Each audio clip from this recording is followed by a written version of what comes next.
दोस्तों नमस्कार, मैं रंजीत सिंह आपके अपने यूट्यूब चैनल लाल किताब का मजमून में आपका स्वागत करता हूं। दोस्तों आज लाल किताब का एक छोटा सा चैप्टर जिसके लिए पंडित जी ने लिखा है केतु की तीन टांगे। जी हाँ दोस्तों, केतु की तीन टांगों का भेद जितना भी मैं समझ पाया हूं वो आपके साथ यहाँ पर शेयर करने जा रहा हूं। दोस्तों देखिए, पहले तो हमें ये पता होना चाहिए कि केतु है क्या, और हमारी लाल किताब में केतु को किसके साथ जोड़ा जाता है। केतु दरवेश को बोला गया है लाल किताब में। जो दरवेश है वो केतु है। अब हमें समझना है कि दरवेश है कौन। दरवेश दो तरीके के दरवेश है। एक ऐसा दरवेश जिसकी तीन टांगे हैं, एक ऐसा दरवेश जिसकी चार टांगे हैं। दोस्तों जी हाँ, एक ऐसा दरवेश जिसकी चार टांगे हैं, एक ऐसा दरवेश जिसकी तीन टांगे हैं। अब ये तीन टांगे हमें दिखती नहीं है। बेसिकली दिक्कत यहां है कि ये तीसरी टांग हमें दिखती नहीं है। हमें दो ही टांगे दिखती हैं, या हमें चार दिखती है, तीन टांगे हमें दिखती नहीं है। इन तीन टांगों को देखने के लिए हमें त्रिकाल की आंख चाहिए, त्रिदेव की आंख चाहिए, है ना। जो जैसे शिव शंभू की यहाँ नेत्र था, तीसरा नेत्र जब वो खोलते थे तो वो पूरे ब्रह्मांड को, तीनों लोगों को देख लेते थे। उसी तरीके से हमें भी अपना नेत्र खोलना होगा उस केतु की तीन टांगों को देखने के लिए, जो हमें नहीं है, कैपेबिलिटी हमें नहीं है कि हम देख पाए।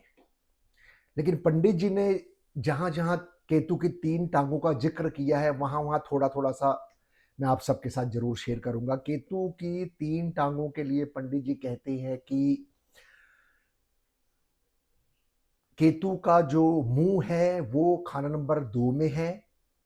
केतु की जो पूंछ है वो खाना नंबर 6 में है। और केतु के जो कान है वो खाना नंबर 8 में है। एक तो ये पंडित जी हमें कह रहे हैं कि 2, 6, 8 मानने वाले इसे भी केतु की तीन टांगे मान लेते हैं। एक केतु की तीन टांगे कहने वाले हम लाल किताबी जो विचार करते हैं, हम कहते हैं जी केतु कुत्ता है। कुत्ता जो है वो दरवेश भी है, और जो घूमने फिरने वाले जो फकीर होते हैं उन्हें भी दरवेश ही कहा गया है। तो दरवेश के जो कान हैं वो 8वें दिए हैं, जहां से वो उस खुदाई ताकत को सुनकर हमें बताता है। हम समझते हैं उस खुदाई ताकत को सुनकर। हमें समझने की जो हमें ताकत है, सुनने की जो हमारी ताकत है, खुदाई ताकत, वो 8 है।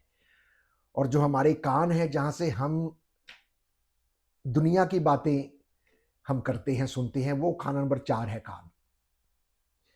इन दोनों में भी फर्क है। दोनों जगह पंडित जी ने सुनने की ताकत लिखी है, लेकिन इन दोनों ताकतों में फर्क है।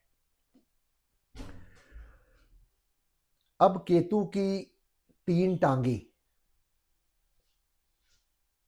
तो इस बात को समझने के लिए पहले हमें यह समझना पड़ेगा कि केतु की तीन टांगे के ग्रह कौन कौन से हैं। केतु की तीन टांगों के ग्रह के लिए पंडित जी ने हमें कहा है कि केतु की जो तीन टांगे हैं वो है मंगल, बुध और बृहस्पति। ये केतु की तीन टांगों के जुज हैं, केतु के जुज हैं, जो हिस्से हैं जो ये केतु की टांगों को रिप्रेजेंट करते हैं। और जो त्रिकाल है, तीनों जमाने जो हैं वो खाना नंबर 3 है, और इसी खाना नंबर 3 में पंडित जी ने इन्हीं 3 ग्रहों का जिक्र किया है।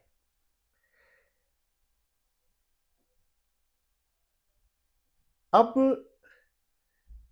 यहां पड़ी है बुध की राशि, मंगल का पक्का घर, और बृहस्पति जो इस घर का भेद खोलेगा, गैबी शक्ति, वो भी यहां मौजूद है। क्यों? क्योंकि केतु को हम औलाद से कोरिलेट करते हैं लाल किताब में, और ये 3 नंबर खाना जो है ये त्रिकाल का है, तीनों जमाने का है, तीनों जो हमारे स्टेजेस हैं उनका है, और यही 3 का जो 3 की जो गिनती है वो यहीं पर आकर बढ़ती है। क्योंकि खाना नंबर 1 को पंडित जी ने कहा कि आप खुद, खाना नंबर 2 जो है शुक्र का, और 3 में आकर राशि की जोड़ी बना दिया पंडित जी ने, मंगल और बुध की यहां जोड़ी बना दी, जिसमें से तीसरा पैदा होगा, उत्पन्न होगा। तीसरा ये खाना नंबर 3 में ही पैदा हुआ है, ये जो बच्चा है ये खाना नंबर 3 में ही है। क्यों? क्योंकि बच्चे केतु की जो 3 टांगे है ना, बच्चे की जो 3 टांगे है वो ये खाना नंबर 3 में पड़ी है एक्चुअल में। कैसे? हमें बच्चा पैदा करने के लिए कुव्वते बा चाहिए। सबसे पहले हमें बच्चा पैदा करने के लिए सबसे पहले कुव्वते बा चाहिए। कुव्वते बा का मतलब होता है कि आप में इच्छा जागनी चाहिए बच्चा पैदा करने की। हस्बैंड वाइफ में इच्छा जागनी चाहिए बच्चा पैदा करने की, तभी आगे प्रोसेस होगा। अगर इच्छा नहीं होगी तो आप बच्चा नहीं पैदा कर सकते। कुव्वते बा आप में अगर नहीं है तो आप बच्चा पैदा कर नहीं सकते। इस कुव्वते बा के साथ आपको मंगल की ताकत चाहिए, औलाद को जिंदा रखने की ताकत चाहिए। बुध के साथ मंगल चाहिए। जब तक बुध के साथ, कुव्वते बा के साथ मंगल, बच्चा पैदा करने की जो ताकत है, जिंदा रखने की जो ताकत है, वो जब तक नहीं होगी तब तक आप बच्चा पैदा नहीं कर सकते, आपका बच्चा पैदा नहीं होगा। इसकी सांस चलाने के लिए बृहस्पति का होना बहुत जरूरी है। इसीलिए पंडित जी ने लाल किताब में केतु की 3 टांगों का जिक्र किया, मंगल, बुध और बृहस्पति। जी हां दोस्तों, जब तक आपकी कुंडली में मंगल, बुध और बृहस्पति अच्छे नहीं होंगे तब तक आप बच्चा नहीं पैदा कर सकते। बच्चा होगा तो मुर्दा पैदा हो जाएगा, होगा तो मर जाएगा। आपको संतान का सुख नहीं मिलेगा, केतु का सुख आपको नहीं मिलेगा। इस कंसेप्ट को आप सोच रहे होंगे कि मैं तो अपनी तरफ से ये बोल रहा हूं, ऐसा तो लिखा ही नहीं पंडित जी ने कहीं। ऐसा नहीं हो सकता कि किताब में ना लिखा हो और मैं अपनी तरफ से बोल दूं, क्योंकि मैं जो भी बोलूंगा उसका प्रमाण किताब में मैं होता है, उसके बाद ही मैं अपनी वीडियो बनाता हूं। अदरवाइज मैं वीडियो नहीं बनाता उस चैप्टर पे जब तक मुझे खुद समझ ना आए। इसी बात को प्रूफ करने के लिए पंडित जी ने संतान का चैप्टर जहां पे लिखा है लाल किताब में, वहां पंडित जी ने क्लियर कर दिया कि केतु की 3 टांगे यही 3 ग्रह हैं। जब तक ये 3 ग्रह आपके कुंडली में आपका साथ नहीं दे रहे तब तक आपको संतान का सुख नहीं मिलेगा, केतु का सुख नहीं मिलेगा, यूं कहिए केतु का सुख नहीं मिलेगा। और ज्योतिष में संतान को, औलाद को मेल समझते हैं, और लाल किताब में मेल जो चाइल्ड है वो केतु है। और वहीं लाल किताब में पंडित जी ने औलाद के लिए, लड़का लड़की दोनों के लिए भी औलाद का शब्द लिख दिया। तो हम ये ना कहें कि औलाद सिर्फ केतु ही है, औलाद बुध भी है, औलाद केतु भी है, शुक्र के दोनों जुज हैं, शुक्र के दोनों पार्ट हैं, बेटा बेटी।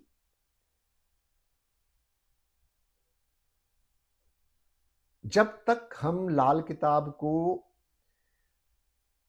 पढ़ेंगे नहीं, डिस्कस नहीं करेंगे, सोचेंगे नहीं, इसे इसका मंथन नहीं करेंगे, तब तक हमें लाल किताब समझने में परेशानियां आती रहेगी। मुझे पता है कि इस पर वीडियो बनाने की किसी ने आज तक कोशिश नहीं की है, अगर की है तो शायद मुझ तक नहीं पहुंची होगी, क्योंकि केतु की 3 टांगे जो है वो ढूंढ पाना काफी मुश्किल काम है, उसको समझना उससे भी ज्यादा मुश्किल है। लेकिन शुरुआत तो दोस्तों किसी ना किसी को करनी पड़ेगी। मैंने शुरुआत की है, चाहे गलत की है, सही की है, इसे हम सब मिलकर आगे बढ़ा सकते हैं, इसको और डिफाइन कर सकते हैं। अगर कोई मेरा भाई लाल किताब पढ़ने वाला, पढ़ाने वाला, सीखने वाला, सिखाने वाला अगर इस पर चर्चा करना चाहे तो मेरा मोबाइल नंबर है 9463414434, व्हाट्सएप कॉल ओनली। आप इस पर कॉल करके केतु की 3 टांगों की चर्चा को मेरे साथ आगे बढ़ा सकते हैं। इस पर मैं चर्चा करने के लिए तैयार हूं। और भी सूत्र हैं जो इस पर मैं चर्चा कर सकता हूं, लेकिन YouTube में अभी सिर्फ मैं इतना ही ज्ञान आपको दे पाऊंगा, क्योंकि आगे का ज्ञान मैं अभी नहीं दे पाऊंगा। उसका कुछ कारण है, क्योंकि मैं अभी खुद काम पे लगा हुआ हूं, यहाँ पे थोड़ा सा मैं वर्क कर रहा हूं कि जिससे मैं लाल किताब को और अच्छी तरह समझ सकूं। आप भी इसको समझिए, इस वीडियो को सुनकर लाइक कीजिए, शेयर कीजिए, सब्सक्राइब कीजिए और कोशिश कीजिए कि कोई भी वीडियो जो बनती है उस पर तंज ना कसकर, उसमें अगर आप उस गलती को सुधार कर अगर आपने कमेंट्स दें तो वो मेरे ख्याल से मेरे लिए भी मूल्यवान होंगे, आपके लिए भी मूल्यवान होंगे, और जो मेरी वीडियो सुन रहे हैं, जो कमेंट्स पढ़ते हैं, लिखते हैं, उनके लिए भी ये मूल्यवान शब्द होंगे। क्योंकि दोस्तों किसी की गलती निकालना बहुत आसान है, अपनी गलती ढूंढना उतना ही मुश्किल है। मुझे अपनी गलती नजर नहीं आएगी, मैंने केतु की 3 टांगे अच्छा कहा, सही कहा, गलत कहा, वो आप बता पाते हैं, बता पाएंगे। आप अगर बता पाएं तो मुझे कॉल कीजिए। आप मुझे कॉल करके नहीं बताना चाहते तो आप वीडियो में कमेंट्स, नीचे कमेंट्स बॉक्स में जाके आप मेरी गलती को सुधार कर वहां लिख दीजिए कि ये ऐसा नहीं, ऐसे है, ये मेरी ये सोच है, तो वहां भी मैं आपका स्वागत करूंगा और आपसे आपके कमेंट्स का जरूर मैं जवाब दूंगा। यूं ही किसी पर तंज कसना, वो लाल किताब करने वालों को, पढ़ने वालों को, सीखने वालों को, सिखाने वालों को शोभा नहीं देती। तो दोस्तों अगली वीडियो का आप इंतजार करें। अगली वीडियो में मैं इससे संबंधित या कोई नए टॉपिक के साथ आपके सामने एक बार फिर पेश होऊंगा, और उम्मीद करता हूं कि आपको केतु की 3 टांगों का चैप्टर अच्छा लगा होगा। मैंने सिर्फ शुरुआत की है, अभी आगे बहुत है।